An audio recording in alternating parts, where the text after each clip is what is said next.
আল্লাহ তাআলা ইরশাদ করেছেন 124 নম্বর আয়াতে সূরা আল বাকারার, ওয়া ইয ইবতালা ইব্রাহিম রাব্বুহু বিকালিমাতিন ফাআতাম্মাহুন। আল্লাহ তাআলা যখন পরীক্ষা করলেন ইব্রাহিমকে, তার রব যখন পরীক্ষা করলেন কয়েকটি বাক্য দ্বারা, তিনি সেগুলাকে কমপ্লিট করলেন। ক্বালা ইন্নী জাইলুকা লিন্নাসি ইমামা। আল্লাহ তাআলা তখন ইব্রাহিম আলাইহিস সালামকে বললেন, আমি লোকদের জন্য আপনাকে ইমাম বানিয়ে দেব। ক্বালা ওয়া মিন যুররিয়্যাতি। ইব্রাহিম আলাইহিস সালাম বললেন যে আল্লাহ, আমার সন্তান সন্ততি, আমার বংশের মধ্যে এই ধারা অব্যাহত রাখুন, সবাইকে আওলাদ ফরজন্দকে এই মর্যাদা দান করুন। ক্বালা লা ইয়ানালু আহদিয যালিমিন। আল্লাহ তাআলা বলেন, যারা জালিম তারা আমার এই পজিশন, আমার এই ওয়াদা, এর মর্যাদা তারা পাবে না। এখানে অনেকগুলো বিষয় আছে।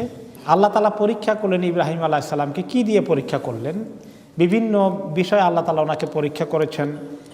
মুফাসসিরিন কেরাম বলেছেন যে সবচেয়ে পরীক্ষা বড় যেটা হচ্ছে দিন দিয়ে দিনকে আমল করা, ঠিকমতো দিনের উপরে টিকে থাকা, এর দায়িত্ব পালন করা, এটাই সবচেয়ে বড় পরীক্ষা।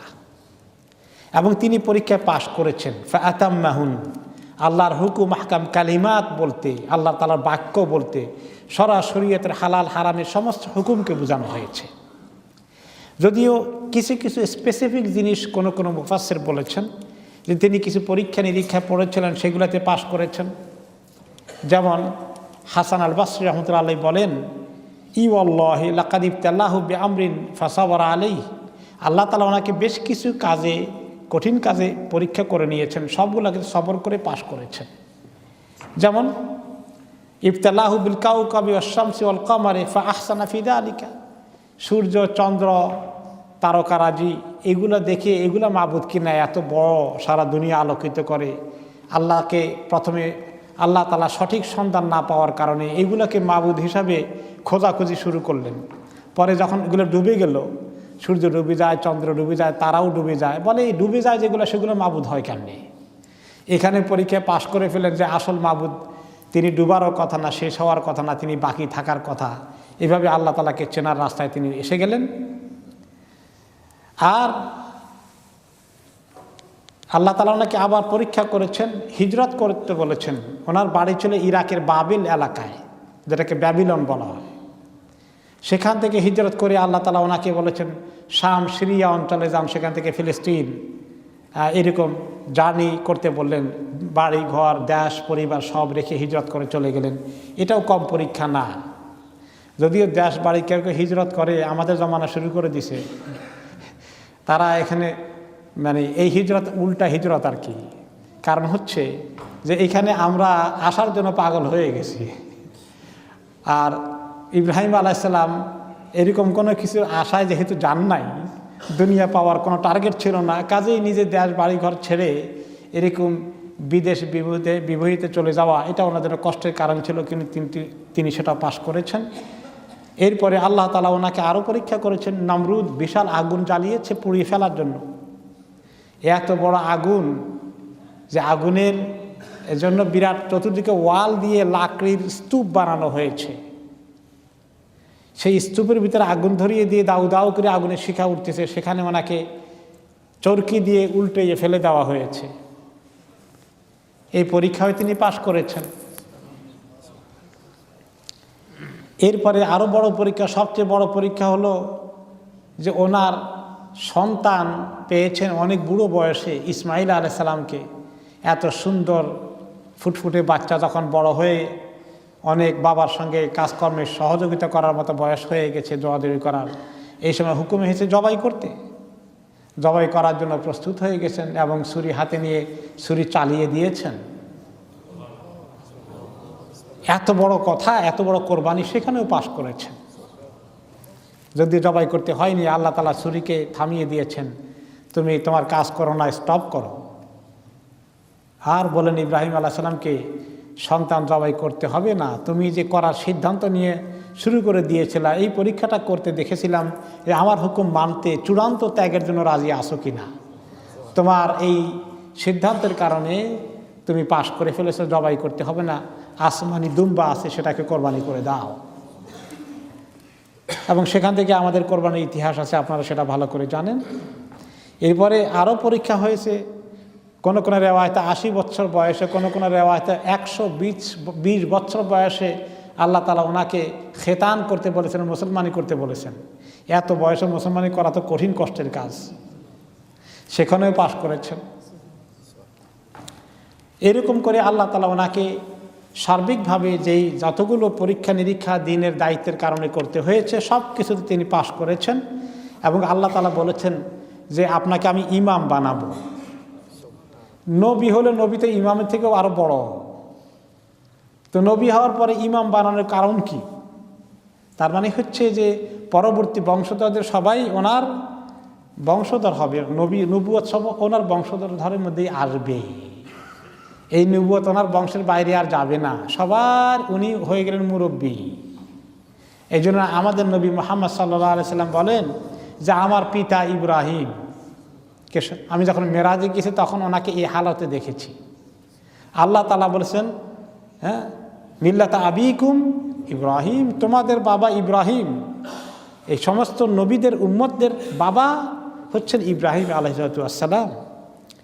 এই হিসাবে আল্লাহ তাআলা ওনাকে এই বড় ইমামতের মর্যাদা দিয়েছে। এই জন্য ঈসা আলাইহিস সালাম, মুসা আলাইহিস সালাম, পরবর্তী পর্যায়ে রাসূলুল্লাহ সাল্লাল্লাহু আলাইহি ওয়াসাল্লাম, যত নবীরা এসেছেন সবাই ইব্রাহিম আলাইহিস সালামকে অনুসরণ করেছেন।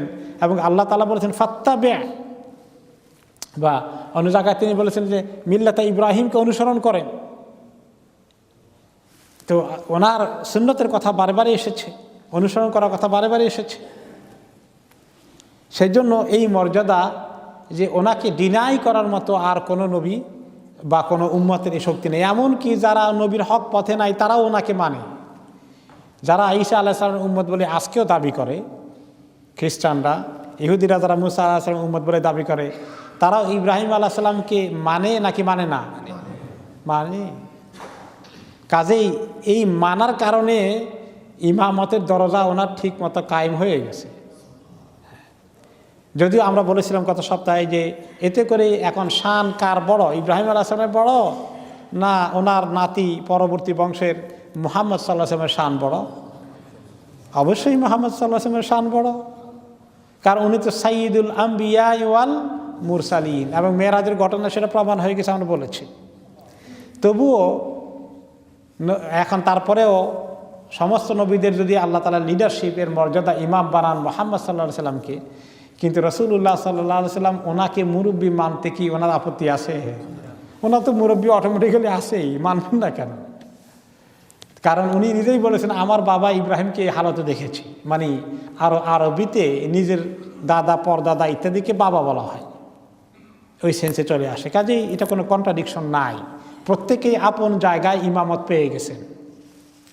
তো এই ইমামত পাওয়ার পরে যখন আল্লাহ তাআলা ঘোষণা দিলেন আপনাকে আমি ইমাম বানাবো, যার মানে আপনার নবুয়তের এমন মর্যাদা হবে সমস্ত পরবর্তী বংশধররা এটাকে ইমামতের স্বীকৃতি দিতে বাধ্য হবে। তিনি দরখাস্ত দিলেন, আল্লাহ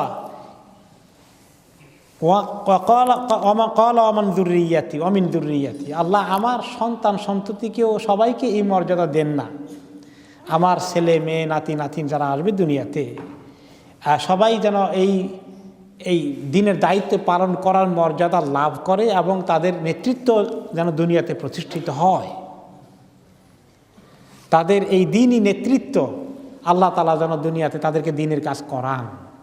এটা কোনো খারাপ জিনিস না, আল্লাহ তাআলা নিজে শিখিয়ে দিয়েছেন যে ভালো লোকেরা কিভাবে দোয়া করে আল্লাহ তাআলার কাছে, রব্বানা হাবলানা মিন আজওয়াজিনা ওয়া যুররিয়াতিনা কুররাতা আয়ুন ওয়াজআলনা লিল মুত্তাকিনা ইমামা। যে আল্লাহ আমাদেরকে দান করেন স্ত্রী এবং স্বামী, সন্তান সন্ততি, এমন ভালো, এত সুন্দর, এত আদর্শ যেগুলো আমাদের চক্ষু শীতলের কারণ হয়ে যায়, আর আমাদেরকে মুত্তাকিদের ইমাম বানিয়ে দিন। এই দোয়াটা আমাদের সবার জন্য জায়েজ আছে না পড়া? কোরআন শরীফের দোয়া। নিজের সন্তান সন্ততিকে স্ত্রী স্বামীর জন্য, স্বামী স্ত্রীর জন্য নিজের জন্য এইভাবে দোয়া করব আমরা? তো এর মধ্যে কোনো আপত্তি নেই আল্লাহ তাআলার কাছে ইমামত চাওয়া। এখানে ইমামত বলতে ফর্মাল লিডারশিপ জরুরি না, ফর্মাল ইমাম হওয়া, আনুষ্ঠানিক ইমাম হওয়া। ইমাম তো আসলে আমরা তো আমাদের সমাজে ইমাম মানে মসজিদের ইমাম, কিন্তু আসলে কোরআন হাদিসে ইমাম বলতে সার্বিক ইমামত বুঝিয়েছে। মুসলিম সমাজের ইমাম মানে মুসলিম সমাজের নেতা, নেতৃত্বের আসনে। আর দ্বীনি মহলের নেতৃত্ব মানে দ্বীনের কাজে এগিয়ে থাকা, আগের কাতারে থাকা, ভালো কাজে আগে আগে যাওয়া, এটা তো সবসময় ভালো। তো এইরকম কিছু তিনি ওনার ছেলে সন্তানের জন্য চেয়েছেন, যারা এইরকম করবে এবং নবুয়ত পাবে, তারপরে দ্বীনের দায়িত্ব পালন করবে, সারা দুনিয়ার মানুষ তাদেরকে থেকে এই দ্বীন শিখবে, এই মর্যাদা তিনি তাদের জন্য চেয়েছেন।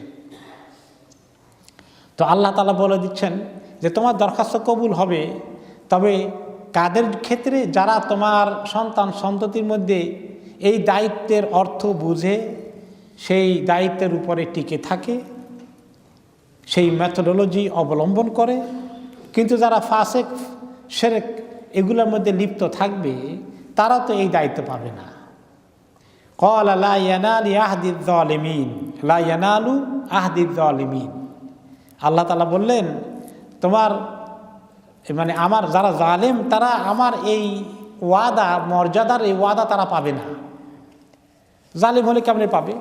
জালিম মানে যারা আল্লাহর ফরমাবরদার নয়, যারা আল্লাহ তাআলার দ্বীন অনুযায়ী জীবন পরিচালনা করে না, যারা আল্লাহ তাআলার ইবাদত করে না, শিরক, কুফর, ফিসক, ফুজুরের মধ্যে যারা লিপ্ত আছে, এই জালিমগুলারে তো আমি গদি নিশিন বানিয়ে দেব না আন্দাজে।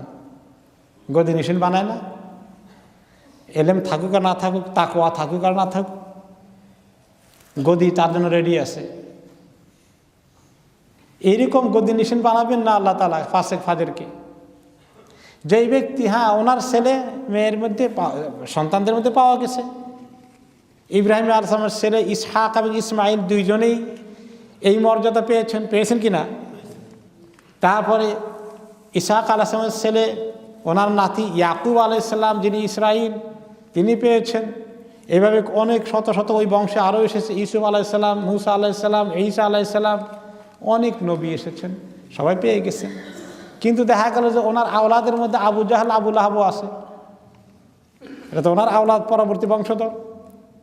ইসমাইল আলাইহিস সালামের গোষ্ঠীর লোক এগুলো, এরা সবগুলো হয়ে গেছে কুফরের, শিরকের নেতৃত্বের আসনে চলে গেছে। এখন আল্লাহ তাআলার কাছে তারা ইমামত পাওয়ার উপযুক্ত আছে? আর তো কাজেই শুধু বংশের পরিচয় কাজ হবে না। নহে আশরাফ, যার আছে শুধু বংশের পরিচয়, সেই আশরাফ জীবন যাহার পূর্ণ কর্মময়। কবি বলেছেন যে তোমার বংশের হলেই কাজ হয়ে যাবে। এখন আমাদের দেশে এরকম বংশের খুব চলে, বংশের সিলসিলা খুব চলে, তাই না? অটোমেটিক্যালি গদিনিশীন হয়ে যায়। তো এটা দ্বীনি দায়িত্ব পালনের জন্য এই সিলসিলা ঠিক নয়। দ্বীনি দায়িত্ব পালনের সিলসিলা হচ্ছে ইন্না আকরামাকুম ইনদাল্লাহি আত্তাকুম। তোমাদের মধ্যে ওই লোকটাই সম্মানের আসনে আসীন হওয়া উচিত, যেই আল্লাহর কাছে সেই সম্মান পাবে যেই ব্যক্তির তাকওয়া বেশি, আল্লাহকে ভয় করে বেশি। তো কাজেই এখানে এই ইমামতের দায়িত্ব পাবে কারা? যারা সেই এই ক্রাইটেরিয়া মেনটেন করে, সেই যোগ্যতা, সেই মান যারা রক্ষা করে, সত্যিকার দ্বীনি ইমামত, দ্বীনি বেলায়াত আল্লাহ তাআলা তাদেরকে দান করবেন। এই আয়াতের তাফসিরে অনেক মুফাসসিরিন কেরাম আলোচনা করেছেন। আয-যালিমু লা ইয়াসলিহু আন ইয়াকুনা খলিফাতান ওয়ালা হাকিমান ওয়ালা মুফতিয়ান ওয়ালা শাহিদান ওয়ালা রাউয়ান। যে যারা জালিম প্রকৃতির, জালিম দুই রকম, মানুষের উপর জুলুম করে, এই এক জালিম। আরেক জালিম হচ্ছে যারা গুনাহ খাতা শিরক কুফরে লিপ্ত আছে, সেটাও তো জুলুম, নাকি জুলুম না? ইন্না শিরকা লা যুলমুন আযীম, শিরক করা সবচেয়ে বড় জুলুম।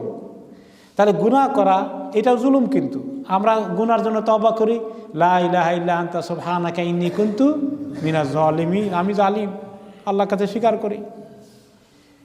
তারপরে আল্লাহুম্মা ইন্নী যালামতু নাফসি জুলমান কাসীরা, আরেকজনকে জুলুম করি নাই, কাকে জুলুম করছি? আমাকে নিজেকে অনেক জুলুম করেছি। নিজেকে জুলুম করা কি?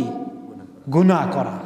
তাহলে এরকম গুনাহগার মানে একেবারে ফাসেক ফাজের পর্যায়ের লোক, যাদের জীবনে দিন নেই, ইমান নেই, আমল নেই, এইরকম লোক, অথবা মানুষের প্রতি জুলুম করে এইরকম লোক, এরা খলিফা হওয়া, হাকিম হওয়া, সরকারি দায়িত্ব পালন করা, এরা দেশের দায়িত্ব গ্রহণ করা, সরকার পরিচালনা করা জায়েজ নাই। মুসলমান দেশের লোকগুলোর কোন রকমের জুলুম করে না, কোন নিজের উপরে জুলুম করে না, গুনাহ খাতা, বেনামাজি, বেপর্দা, যত রকমের গুনার কাজ আছে সবগুলোর মধ্যে আছে। আর মানুষের প্রতি ইনসাফ কায়েম করে না, জুলুম করে, জুলুম করে। মুসলিম শাসকদের বর্তমান জামানায় এই অবস্থা চলছে। তো তাফসিরে এসেছে যে জালিম যারা হবে তারা এরকম রাষ্ট্র পরিচালনার দায়িত্ব পালন করা ঠিক না, তারা মুফতি হওয়াও ঠিক না, মুফতি হইলেও গণ্ডগোল করে ফেলবে। কারণ একজনের পক্ষে ফতুয়া দিয়ে দিবে আন্দাজে। এরকম তারা কোন সাক্ষী হওয়াও ঠিক না, তারা মিথ্যা সাক্ষী দিয়ে ফেলবে। তারা রাওয়ী হওয়াও ঠিক না, ঠিকমতো রেওয়ায়েত করবে না। এমনকি কোনো তাফসিরে এসে তারা ইমাম হওয়াও ঠিক না, মসজিদের ইমাম হওয়াও ঠিক না, ইনসাফ কায়েম করবে না মুসল্লিদের মধ্যে। এবং নিজে যদি আমলের একেবারে দুরবস্থা থাকে তাহলে তো আরও অনুপযুক্ত।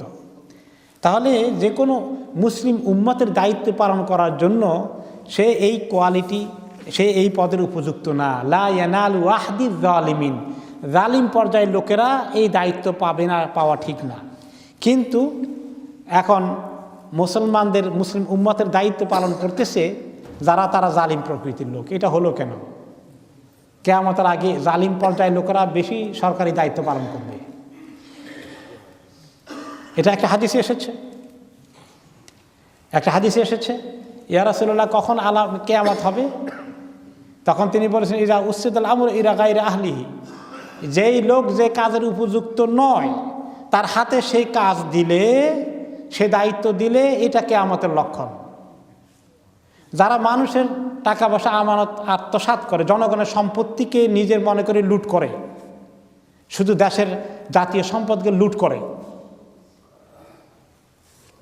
এরা সরকারি দায়িত্ব পালনের অনুপযুক্ত। কিন্তু আজকে মুসলিম দেশে মন্ত্রী, মিনিস্টার, প্রধানমন্ত্রী, প্রেসিডেন্ট, মন্ত্রী, এমপি, ডিসি, এসপি, তারপরে সেক্রেটারি, সচিব, এরকম যা কিছু আছে সবগুলো কোনটা খাওয়ার প্রতিযোগিতায় লিপ্ত আছে। রাত দিন চিন্তা করে কোনটা নিয়ে কোত্থেকে টাকা মারবে কেমনি। এছাড়া আর কোনো বড় ফন্দি তাদের মাথায় আছে বলে আমার জানা নেই। তাহলে কিয়ামতের আলামত। উম্মতকে, এই জন্য উম্মতেরও কপাল খারাপ যে এরা আসে কেমনি ক্ষমতায়, উম্মত না চাইলে। সে ব্যাপারে হাদিস এসেছে, কামা তাকুনুনা ইউআল্লাহ আলাইকুম, তোমরা যেরকম হবা তোমাদের উপরে ওই রকম শাসককে চাপিয়ে দেওয়া হবে। তোমাদের কোয়ালিটি অনুযায়ী, তোমাদের আমল অনুযায়ী ওই রকম শাসক তোমাদের উপরে চাপিয়ে দেওয়া হবে। কাজেই আমাদের জাতীয় গুনার শাস্তি যে এই উম্মতের উপরে এই পর্যায়ের শাসককে আল্লাহ তাআলা চাপিয়ে দিয়েছেন, যারা জালিম, যারা ফাসিক, যারা ফাজের। লা ইয়ানালু আহদিজ জালিমিন, সত্যিকার অর্থে উম্মতের এই দ্বীনি দায়িত্ব পালন করার জন্যে জালিমদেরকে আল্লাহ তাআলা দায়িত্ব দেওয়ার কথা না। যাদেরকে আল্লাহ দায়িত্ব দেবেন তাদের কোয়ালিটি কি কি, গুণ থাকলে উম্মতের সরকার পরিচালনার দায়িত্ব গ্রহণ করতে পারে, খলিফা হওয়ার গুণ কি, এগুলো সমস্ত কিতাবে আছে। আমরা ওগুলো পড়িও না, আমলও করি না। আর এই জন্য আমাদের কপালে এমন পড়া পড়েছে। এরপরে আল্লাহ তাআলা বলেছেন, ওয়াইয জাআলনাল বাইতা মাসাবাতাল লিন্নাসি ওয়া আমনা, আর ওই কথা স্মরণ করা যখন আমি বাইত মানে হাউস, ঘর, এই ঘরকে মানুষের জন্য মাসাবা বানালাম। মাসাবাতাল লিন্নাস, মাসাবা মানে মারজান, এমন একটা ঘর ইবাদতের জন্য দিয়েছি যে ঘরের মধ্যে তারা বারে বারে ফেরত আসে এবং এই ঘরকে তারা ছাড়তে চায় না। এই ঘরের প্রতি তাদের টান আছে। ইয়াসবুনা ইলাইহি সুম্মা ইয়ারজিউন, এই ঘরের দিকে চলে আসে, আবার যাইতে মনে চায়। এক্ষেত্রে আবু লুবাবা, আবদা ইবনে আবু লুবাবা রাহমাতুল্লাহ আলাইহি বলেন যে লা ইয়ানসারিফু আনহু মুনসারিফুন ওয়া হুয়া ইয়ারা আন্নাহু ক্বাদ কাদা মিনহু ওয়াতারা, যে ব্যক্তি হজ করতে যায়, ওমরা করতে যায়, পবিত্র ভূমিতে যায়, ওমরা করে আসার সময়, হজ করে আসার সময় কেউ মনে করে না যে আমার তৃপ্তি হয়ে গেছে, এবারে ফেড আপ হয়ে গেছে, এখন চলে যায়, আর বিরক্ত লাগে, থাকতে মনে চায় না, তাড়াতাড়ি ভাগি। এরকম কেউ আছে নাকি? যদি কেউ এরকম থাকে তাহলে সে কি জিনিস আর ব্যাখ্যা দরকার আছে? এরকম মাঝে মধ্যে পাওয়া যায়। বলছি না, এক বুদ্ধিজীবী এখান থেকে হজ করতে গেছে নাকি, কেউ তাকে নিয়ে গেছে আর কি। তো হজ টজ করে আসে, পত্রিকায় লেখে, হজ করে দেখলাম কাবা চতুর্দিকে যেভাবে ঘোরা লাগে এমনি করে, এই ঘোরার মধ্যে কি ইবাদত হইল, এটার সঙ্গে আর মূর্তি পূজার সঙ্গে পার্থক্য কি বুঝলাম না। সুবহানাল্লাহ, কি কপাল! এবং এই লোকের কলম ইসলামের বিরুদ্ধে এখনো জারি আছে। তো যে ব্যক্তি ইসলামের বিরুদ্ধে কলমকে এভাবে চালায়, আল্লাহ তাআলার কাবার মধ্যে গিয়ে কাবার মজা মহব্বত আর মনে আর দিবেন? এই হলো অবস্থা। এইরকম কমবখ্ত ছাড়া, বদকিসমত ছাড়া সাধারণ মুসলমান, যার দিলে আল্লাহ এবং আল্লাহ রসুলের সামান্য মহব্বতও আছে, সেই ব্যক্তিও অনেক গুনাহ করলেও কাবা ঘর ছেড়ে আসতে তারও কষ্ট হয়।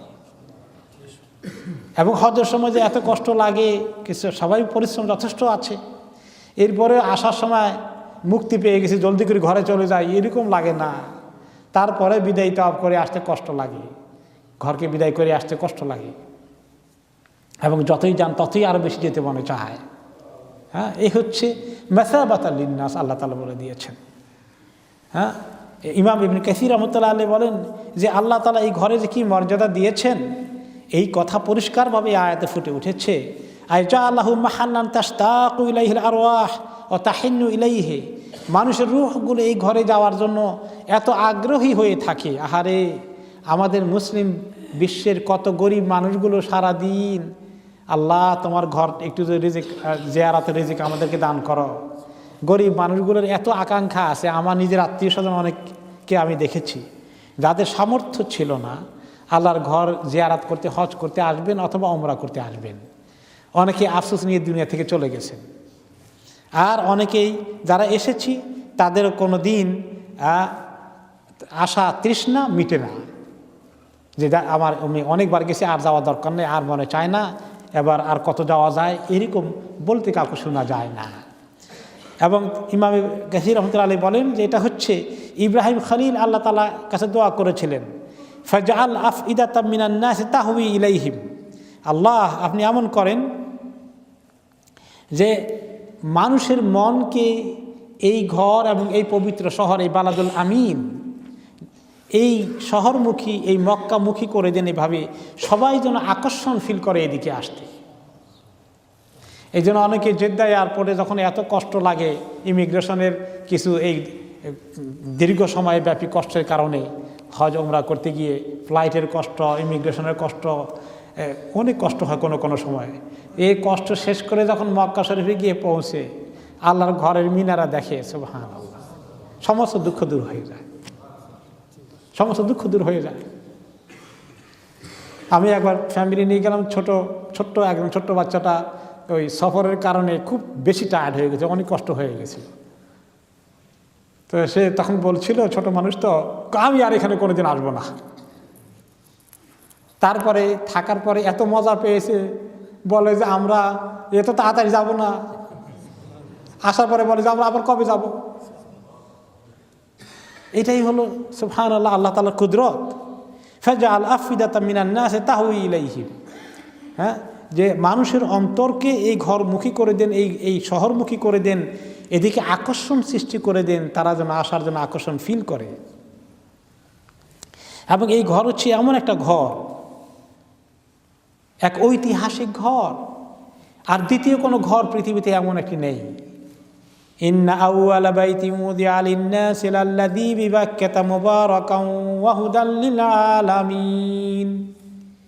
এই ঘরটা হচ্ছে এমন একটা ঘর, প্রথম ঘর পৃথিবীতে বানানো হয়েছে, তৈরি করা হয়েছে মানুষের জন্য। মানুষের জন্য বানানো হয়েছে, থাকতে নয়, ঘুমাতে নয়, খাইতে নয়, কি করতে? আল্লাহর ইবাদত করতে। লাল্লাযী বিবাক্কাতা, যেটা বাক্কা শহরে আছে। শহরের নাম তো মাক্কা, কোরআনে বলেছেন বাক্কা। এই দুইটা শব্দই সহিহ। এই শব্দ মাক্কা এবং বাক্কা দুইটাই কারেক্ট। আর এটা হচ্ছে মুবারাক, মুবারাক আর বরকতে পরিপূর্ণ, মুবারাক ওয়া হুদাল লিল আলামিন, বিশ্ববাসীর জন্য হেদায়াত। কাজেই সাধারণ মুসলমান অতি দিনদারও নয়, ওখানে গেলেই তার মন সফট হয়ে যায়। দুই একটা এক্সাম্পল ছাড়া যেটা একটু আগে দিলাম আমরা, সাধারণত মেজরিটি মানুষ ওখানে গেলেই তাদের মনটা একটু নরম হয়ে যায়, তাদের দিলটা দিনমুখী হয়ে যায়, ইমানটা একটু চাঙ্গা হয়ে যায়। হুদাল লিল আলামিন। এই আয়াতের মধ্যে আল্লাহ তাআলা মক্কা শরীফের এই মর্যাদার কথা বললেন, বাইতুল্লাহর মর্যাদার কথা বললেন। ঘরটার যেমন মর্যাদা আছে, ওই শহরটারও মর্যাদা আছে। ওয়াত্তিনে ওয়াজ্জাইতুনে ওয়া তুরি সিনিন ওয়া হাযাল বালাদিল আমিন। এই নিরাপত্তার শহর, শহরটাও মোবারক। ঘর উপলক্ষে এই শহরের মর্যাদা হয়েছে। আগে তো শহরই ছিল না, আগে তো ধুধু মরুভূমি জায়গা ছিল, তাই না? এর ইতিহাসটা আমরা জানি। কাজে ওই জায়গা ইটসেলফ, এই ঘর হওয়ার আগে সেখানে কোনো বরকত আছে কিছু আছে এটা কোনো খবরই নাই কারো কাছে। কিন্তু এই ঘর উপলক্ষে শহরের আল্লাহ তাআলা মর্যাদা দিয়েছেন, আল বালাদুল আমিন ঘোষণা করেছেন। এরপরে আল্লাহ তাআলা এই বলছেন যে আরো ওয়া আমনা, এই ঘরকে আমি আমন নিরাপত্তা দিয়েছি, নিরাপত্তার ঘর বানিয়েছি। ওমান দাখালাহু কানা আমিনা। অন্য আয়াতে আল্লাহ তাআলা বলেছেন যে ব্যক্তি এই ঘরে ঢুকবে, ওমান দাখালাহু কানা আমিনা, সেই ব্যক্তি নিরাপত্তা পেয়ে যাবে। আল্লাহর কাছ থেকে নিরাপত্তা, তার দিন ইমানের জন্য নিরাপত্তা ওখানে বেশি হবে। তার ফিজিক্যাল নিরাপত্তা হবে যে সেখানে কোনো লোক সহজে মারামারি খুনাখুনি এগুলো কিছু করে না, কারণ এগুলো সব নিষেধ, রক্তপাত হারাম সে জায়গায়। এটাকে এমনকি জাহিলি যুগেও আরবরা রক্ষা করত। এমনকি শিরকের হালতে কুফার কোরাইশরা যখন সেখানে এতগুলো মূর্তি রেখেছে, তখনও সেখানে তারা যদি দেখতো যে কাবা শরীফের ভিতরে তাদের বাপের হত্যাকারীকে পাওয়া গেছে, সেখানেও তাকে তারা টাচ করতো না, কারণ যে এখানে টাচ করা যাবে না। এমন আমনের জায়গা আল্লাহ তাআলা বানিয়েছেন, নিরাপত্তার ঘর আল্লাহ তাআলা বানিয়েছেন, সব দিক থেকে নিরাপত্তা আছে। ওমান দাখালাহু কানা আমিনা, যে ব্যক্তি এখানে ঢুকবে সে নিরাপত্তা পেয়ে যাবে, তা কেউ আঘাত করতে পারবে না, হামলা করতে পারবে না। কাজে সেখানে ঝগড়া ফাসাদ, মারামারি, কাটাকাটি এগুলো কিচ্ছু করা বড় ধরনের গুনাহ। অন্য জায়গায় খুনাখুনি তো গুনাহ আছেই, কিন্তু সেই জায়গায় যদি কেউ করে সেই গুনাহটা অনেক বড় গুনাহ, অনেক বড় ক্রাইম হয়ে যাবে। আর এই নিরাপত্তার অনেক ব্যাপক অর্থ আছে। নিরাপত্তার আরেকটি অর্থ আমি ওই হাজ তালিমে মাঝে মধ্যে বলে থাকি যে আমি একবার যখন একজন নিউ মুসলিম হাজিকে নিয়ে একটা গ্রুপকে নিয়ে গিয়েছিলাম, তখন সেখানে প্রথম দিন তাওয়াফ করতে গিয়েই হজের আগে একজন নিউ মুসলিম হারিয়ে গেল। অনেকক্ষণ দাঁড়িয়ে থেকে তাওয়াফ শেষ করে তাকে আর পাই না। কয়েক ঘন্টা পরে আমরা আমাদের আস্তানায় চলে আসলাম, হোটেলে চলে আসলাম তাকে রেখেই। এরপরে আমি প্রত্যেক দিন যাওয়া আসা করি, 3-4 দিন পর্যন্ত পাচ্ছি না। আমি একটু পেরেশানি এসে গেছে স্বাভাবিকভাবেই। কেবল কয়েক মাস আগে ইসলামে ঢুকছে বেচারা নিউ মুসলিম, আরবি তো জানেই না, কি হালতে আছে। তা আমার পেরেশানি দেখে একজন বড় আলেম সৌদি আরবের বললেন যে এত পেরেশান হয়েছেন কেন? আপনার পেরেশানির কোনো কারণ নেই। আল্লাহ তাআলা বলে দিয়েছেন ওমান দাখালাহু কানা আমিনা, যে ব্যক্তি এই ঘরে ঢুকবে সেই ব্যক্তি নিরাপত্তা পেয়ে যাবে। আপনি পেয়ে যাবেন তাকে, এবং দেখবেন পাওয়ার পরে যে সে খুব সুখে শান্তিতেই আছে। তা আমি একটু ভরসা পাইলাম, কোরআন আয়াত জানা আছে, কিন্তু উনি বলাতে আমার আরেকটু রিমাইন্ডার হলো, আরেকটু ইয়কিন বাড়লো। ঠিক আছে, আলহামদুলিল্লাহ।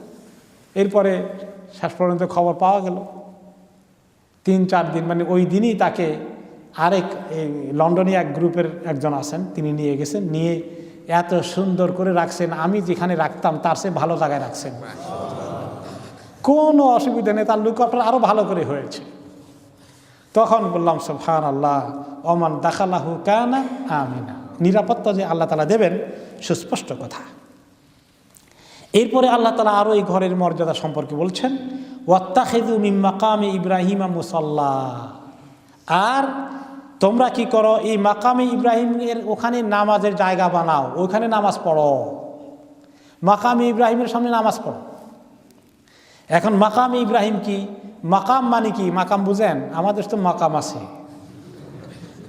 দুই রকম মাকাম আছে। একরকম মাকাম হলে পীর সাহেবদের মাকাম থাকে, তাই না? আবার আরেকটা আছে ব্যবসায়ীদেরও মাকাম আছে। কোন এলাকায় বলে ব্যবসায়ীদের মাকামের কথা?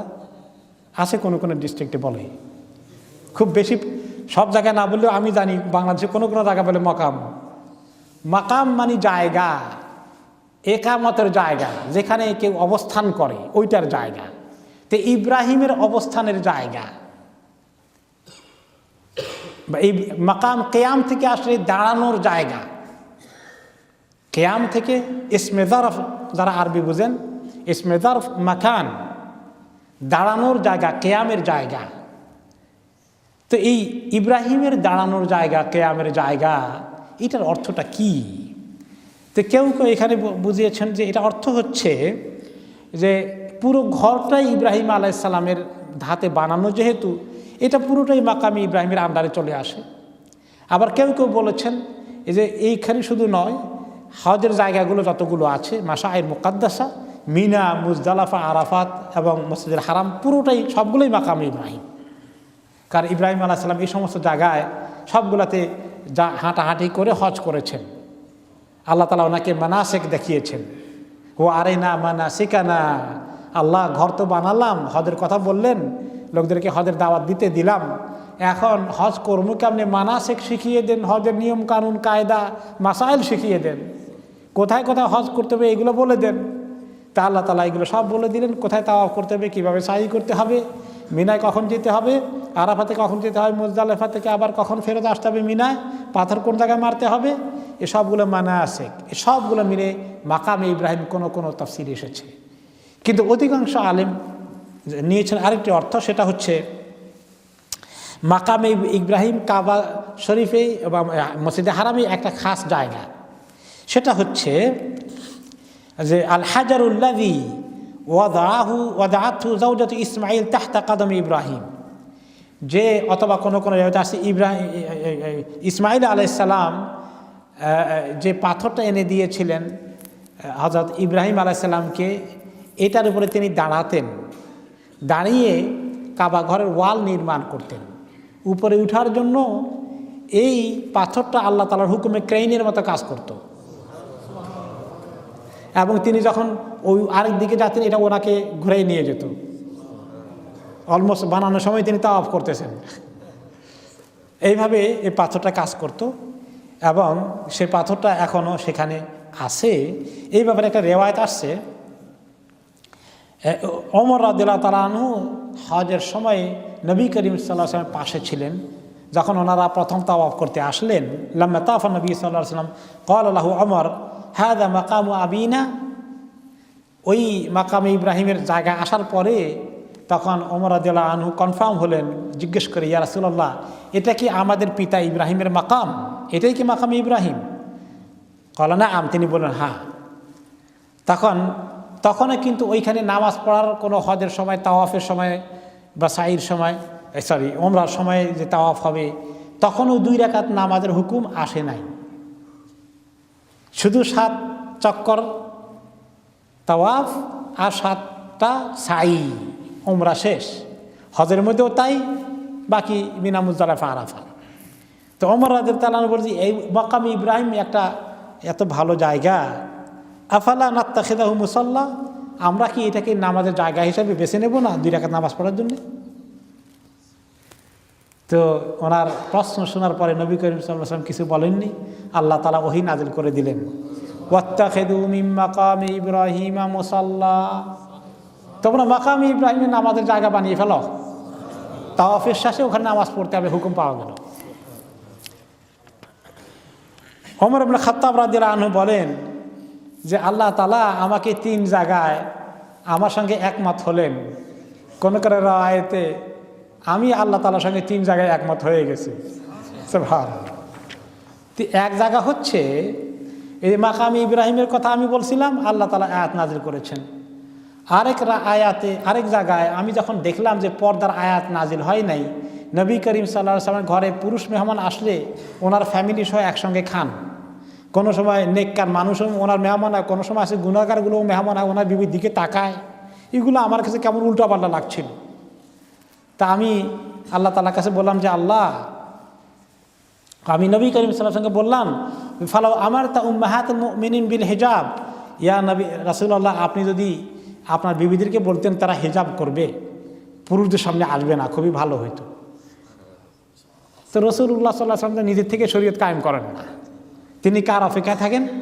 আল্লাহ তাআলা। আল্লাহ তাআলা যদি সেটা পর্দা না ঢেলে দেন, উনি জোর করে পর্দা করবেন না। তো আল্লাহ তাআলা হিজাবের আয়াত নাজিল করলেন যে আপনার বিবিদেরকে পর্দার আড়ালে চলে যেতে বলেন, আর দেখা করা যাবে না। এলে 2 নম্বর। 3 নম্বর হচ্ছে যে ওনার বিবিরা একবার বড় ধরনের আন্দোলন করলেন, মনে আছে তো? নবীর বিবিরা সবাই মিলে পরামর্শ করলেন যে আমাদেরকে রসদপত্র যা দেয় খুব টানাটানি করে চলতে হয়। উনি তো ইসলামী রাষ্ট্রের দায়িত্ব পরিচালনা করেন, স্বাভাবিকভাবে উনি নেতা হিসাবে খোরপোশ নিতে পারেন। উনি একটু হিসাব করে নেন, আর একটু বেশি নিলে তো আমরা একটু ভালো করে থাকতে পারি। তো চলো আমরা এখন থেকে দাবি করব যে আমাদের খোরপোশ যা দিচ্ছেন এতে আমাদের একটু কষ্ট হয়, আমাদের দাবি মানতে হবে, খোরপোশ বাড়াতে হবে। তারপরে এই দাবি শোনার পরে নবী করিম সাল্লাল্লাহু আলাইহি ওয়াসাল্লাম একটু মনে কষ্ট পেলেন এবং তিনি তাদের সবাইকে বয়কট করলেন বেশ কিছুদিন যাবৎ। তারপরে ওমর রাদিয়াল্লাহু তাআলা খবর পেলেন ওনার মেয়ে হাফসা থেকে। এরপরে গিয়ে উনি ওনার মেয়েকে তো নসিহত করলেন, খবরদার তোমার কি লাগে আমাকে বলবো, আল্লাহ নবীকে কষ্ট দিলে কিন্তু খবর আছে, একদম জানে মেরে ফেলবো। বকাবকি করলেন। এখন অন্য বিবিদেরকেও গিয়েও নসিহত করতেছেন, ওনাদেরকে বেশি বকাবকি তো করতে পারেন না, তবুও নসিহত করতেছেন যে দেখেন আল্লাহ নবীকে কষ্ট দিবেন না। কিন্তু গিয়ে গিয়ে অন্য নবীদেরকে কিছু নসিহত করেছেন। ওকে। তারপরে এক বিবির কাছে গেছেন, ওনার নাম আসে নাই। হ্যাঁ, তো ওনাকে গিয়ে নসিহত করে বলতেছেন ইন তাহাইতুন্না আউলা ইবাদদাল্লাহু ওয়া রাসূলুহু খায়রাম মিনকুন্না। দেখেন আপনারা এই সমস্ত দাবি দেওয়ার আন্দোলন বন্ধ করবেন কি করবেন না? আন্দোলন চালিয়ে গেলে হয়তো এমন হতে পারে আল্লাহ তাআলা হুকুম দিবেন, বলবেন আল্লাহ নবীকে এগুলো সব তালাক দিয়ে দেন, আপনাকে নতুন আরেক জায়গায় ভালো করে বিয়ে করাই দেব। এরকম আয়াত নাজিল হতে পারে, আপনারা সাবধান হন। নসিহত করতেছেন। হাত্তা আতাইতু ইহদা নিসাইহি, ওমর রাদিয়াল্লাহু তাআলা বলেন যে ওনার একজন বিবি ছিলেন, নাম বলেন নাই ওনার সম্মান রক্ষা করার জন্য। ওই যে একজন ছিলেন তিনি তো আমাকে উল্টা চার্জ করলেন। বিবি একজন বলেন, ইয়া ওমর আমা ফি রাসূলিল্লাহি মা ইয়াইদু নিসাউ হাত্তা তাইদুহুন্না আন্ত। ওমর, আল্লাহ নবীর কাছে কি আমাদেরকে ওয়াজ করার মতো কি এলেম কালাম কিচ্ছু নাই? তুমি আমাদেরকে ওয়াজ করতে হবে নাকি? ওনার ওয়াজ কি আমাদের যথেষ্ট হবে না তুমি মনে করো? ওমর রাদিয়াল্লাহু তাআলা চুপ। তো আল্লাহ তাআলা নাজিল করে দিলেন, আসা রাব্বুহু ইন তাল্লাকাকুন্না আইয়ুবদিলাহু আজওয়াজান খায়রাম মিনকুন্না মুসলিমাতিন, আরও অনেক গুণাবলী, মুমিনাতিন কানিতাতিন, সব বললেন। তো দেখো তোমরা জানো না, হয়তো পারে আল্লাহ এমনও করতে পারেন তিনি যদি তোমাদেরকে তালাক দিয়ে দেন, আল্লাহ তাআলা আরও বড় ভালো ভালো বিবি ওনাকে জোগাড় করে দেবেন, যারা অনেক নেককার ফরমাবরদার, ওনাকে সম্মান করবেন, দাবি দেওয়া আন্দোলন করবেন না। তাহলে ওমর রাদিয়াল্লাহু তাআলা 3 জায়গায় আসলো, তার মধ্যে একটা ছিল আজকের আয়াতের সঙ্গে সম্পৃক্ত, ওয়াত্তাখিযু মিন মাকামি ইব্রাহিমা মুসাল্লা, তোমরা এই মাকামি ইব্রাহিমে মুসাল্লা বানাও, নামাজ পড়াও। এখন এই ব্যাপারে হাদিস আরেকটা এসেছে, রাসূলুল্লাহ সাল্লাল্লাহু আলাইহি ওয়াসাল্লাম যখন 7 তাওয়াফ শেষ করলেন তখন তিনি মাকামি ইব্রাহিমের পেছনে গেলেন, গিয়ে সেখানে 2 রাকাত নামাজ পড়লেন। সেখান থেকেই আজকে আমাদের এই তাওয়াফের নামাজ চালু হয়ে গেল। এখন থেকেই আমরা যখনই তাওয়াফ করব, হজের তাওয়াফ করি, ওমরার তাওয়াফ করি অথবা নফল তাওয়াফ করি, প্রত্যেকবারই কী করতে হবে? 2 রাকাত নামাজ পড়তে হবে। এখন এই যে মাকামি ইব্রাহিম যে পাথরটা আছে, এটা ব্যাপারে বলা হচ্ছে এই যে এই হাজারটা আল্লাযী কানা ইব্রাহিম আলাইহিস সালাম ইয়াকুমু আলাইহি লিবিনাইল কাবা, তিনি এই যে পাথরের উপরে দাঁড়াতেন, এই পাথরটা হচ্ছে এই মাকামে ইব্রাহিম, তিনি তার উপরে দাঁড়িয়েছেন। প্রথম দিকে এই পাথরটা ছিল কাবা শরীফের ওয়ালের, যেদিকে এখন আছে ওইদিকে ওয়ালের পাশে ওটাকে রাখা হয়েছিল, আর ওয়ালটাকে সামনে করে লোকেরা নামাজ পড়তেন, ওয়াত্তাখিযু মিন মাকামি ইব্রাহিম মুসাল্লা। পরে এই পাথরটা পরবর্তী জমানায় ওমর রাদিয়াল্লাহু আনহু এটাকে সরিয়ে ফেলেন।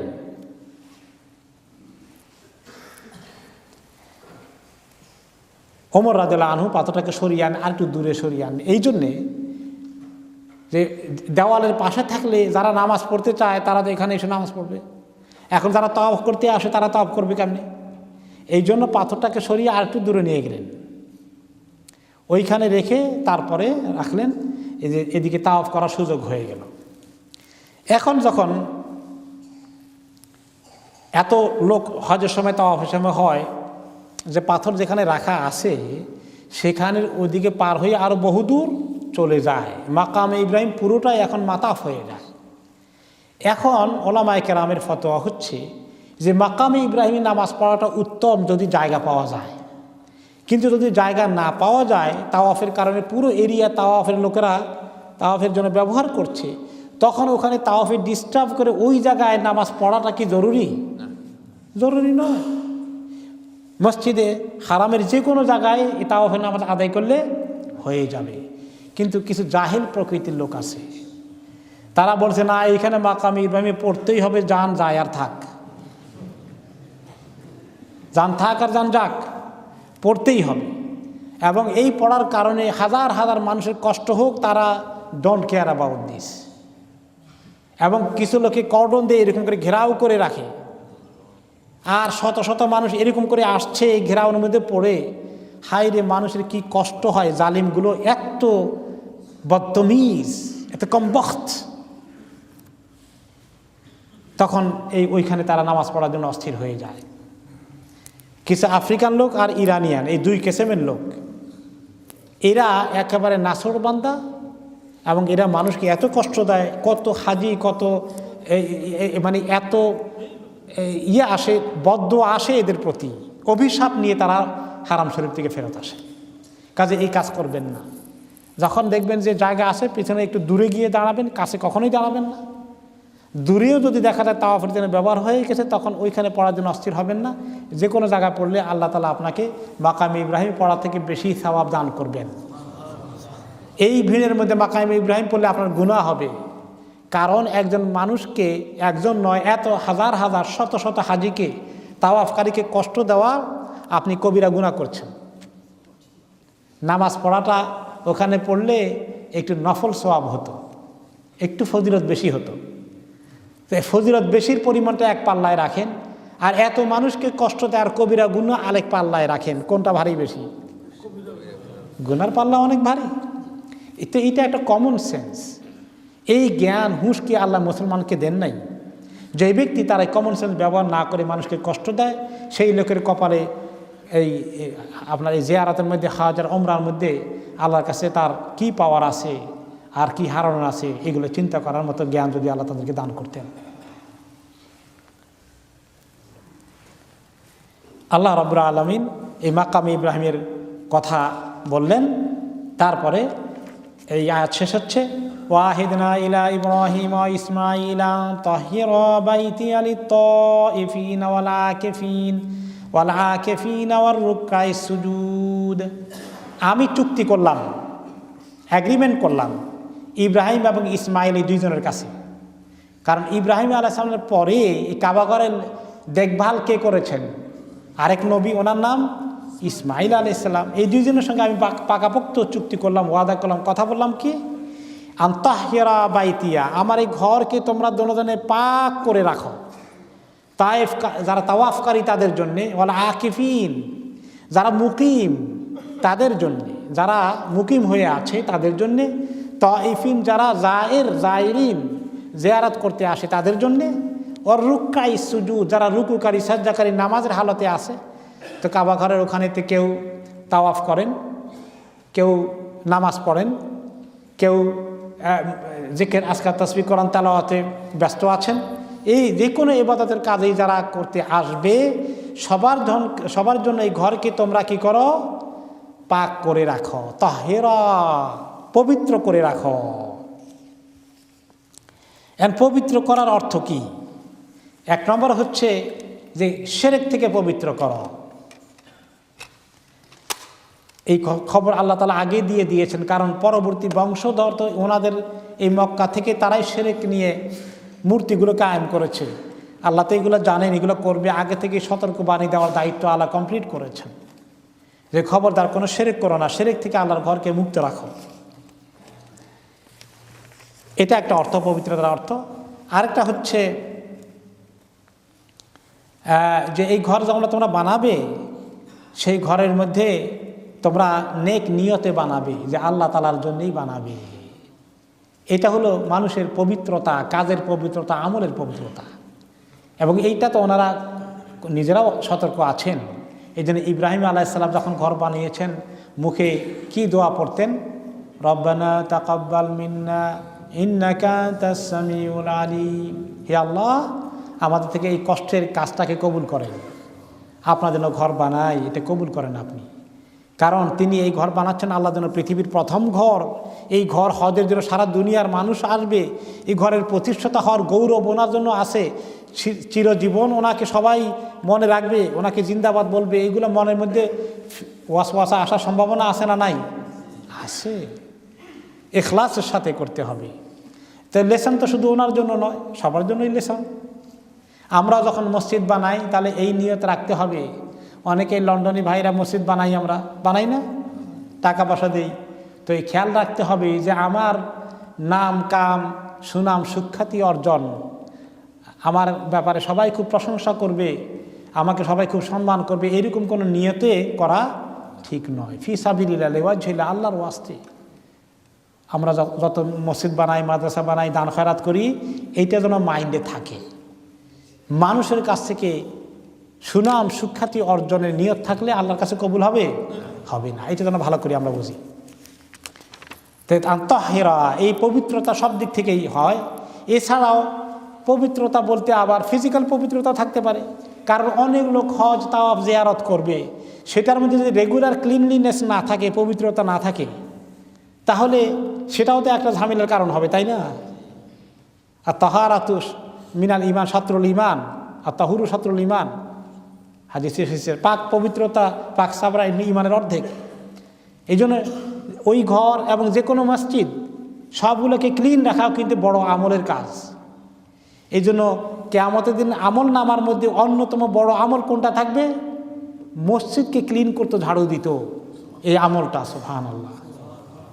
এক মহিলা, বুড়ো মানুষ, মাঝে মধ্যে আল্লাহ নবীর এই মসজিদকে ঝাড়ু দিতেন, মসজিদে নববীতে। তিনি প্রায় দেখতেন যে মহিলাটা ঝাড়ু দিয়ে যাচ্ছে। কয়েকদিন ওরা মহিলাকে দেখেন না, বলে যে ঝাড়ু দিতে মহিলাটা কোথায় তো মারা গেছে। আরে মারা গেছে, আমাকে খবর দিল না। কয় দেখার ওই সাধারণ মহিলার জন্য আপনার খবর দেবে কে? মানে একেবারে মিসকিন মানুষ। তো আপনি কত কাজে ব্যস্ত থাকেন, ইম্পর্টেন্ট কাজে আপনার সময় নষ্ট হবে। ও তার লোকাল এলাকার লোকেরা নামাজ পড়ে দাফন করে দিয়েছে, তিনি সেখানে সোজা চলে গেছেন, গিয়ে তার জন্য আল্লাহর কাছে দোয়া করেছেন কবর জিয়ারত করে। এটা এমন পবিত্র কাজ। তো এই আল্লাহর ঘরকে পাক রাখা, এটা যারা এই মসজিদ বানাবে এখানে পাক সাফ রাখা, ক্লিন রাখা অত্যন্ত জরুরি।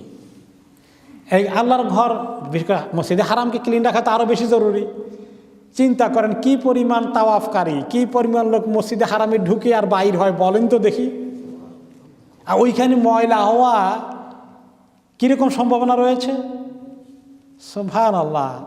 এখন ওইটার মেনটেনেন্স দেখলে এটা মনে পড়ে, যারা গেছেন তারা টের পেয়েছেন তো। ইয়া আল্লাহ, কীভাবে তারা এটাকে মেনটেন করে? তাওয়াফের ভিতরে দিয়ে হঠাৎ করে হই হই রই রই করে চলে আসলো, এসে সব দিক থেকে তাওয়াফ করা অবস্থায় কিভাবে তারা সাফ করে শেষ করে ফেলতেছে, কি টেকনিক তারা রপ্ত করেছে, মানে আই কুডন্ট আন্ডারস্ট্যান্ড। আলহামদুলিল্লাহ যে তারা এই হুকুমরান এটাকে চালু রেখেছে, যে এটাকে ফিজিক্যালিও পবিত্র রাখতে হবে, পাক সাফ রাখতে হবে। কারণ এত লোক তাওয়াফ করবে, এত লোক নামাজ পড়বে, এই ময়লা এগুলো সেখানে না থাকে, হাইজেনিকের ব্যাপার আছে, সমস্ত লোক অসুখ হয়ে পড়বে, দূষিত হয়ে গেলে ওয়েদার, বাতাস, সব কিছু ক্লিন রাখার যথেষ্ট চেষ্টা করতে হবে। তো সেগুলো তো আলহামদুলিল্লাহ মোটামুটি পাওয়া যায় আল্লাহর ফজলে। এটাও আল্লাহ তাআলার শুকর যে এই জিনিসটা সেখানে মোটামুটি অ্যাভেলেবল আছে। হয়তোবা তারা এই আয়াতের আলোকে আমল করার জন্য চেষ্টা করে।